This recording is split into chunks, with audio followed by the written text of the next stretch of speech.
नमस्कार मंडळी. Big boss आणि राखी सावंत म्हणजे समीकरणच झालं आहे.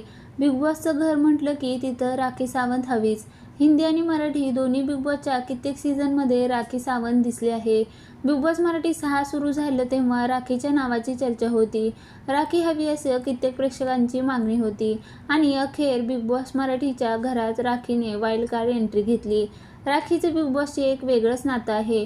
कोणतेही सीझन असो, राखी बिग बॉसच्या घरात आली की अगदी हक्काने आपलं घर असल्यासारखी राहते आणि सदस्यासोबत तशीच वागते. जणू काही हा राखी सावंतचा शो आहे. आता मात्र राखीने असं काही केलं की रितेशने हा राखी सावंत शो नाही असं स्पष्टपणे सांगितलं. या आठवड्यात राखी सावंतने केलेला ड्रामा पाहून रितेश देशमुख भडकला. भाऊंच्या धक्क्यावर त्याने तिला चांगलं सुनावलं.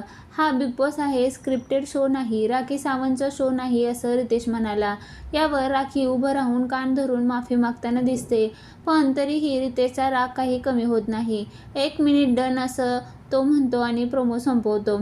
रितेश राखीवर रागवण्याचं कारण म्हणजे राखी आणि संकेतमध्ये झालेला ड्रामा. ज्या संकेतने राखीवर पाणी फेकलं होतं हे स्क्रिप्टेड असल्याचं रितेश सांगतो. रितेश म्हणतो, संकेत, तुमच्यात आणि राखीत काहीतरी संवाद होतात की मी काहीतरी करते आणि तू पाणी फेक माझ्यावर.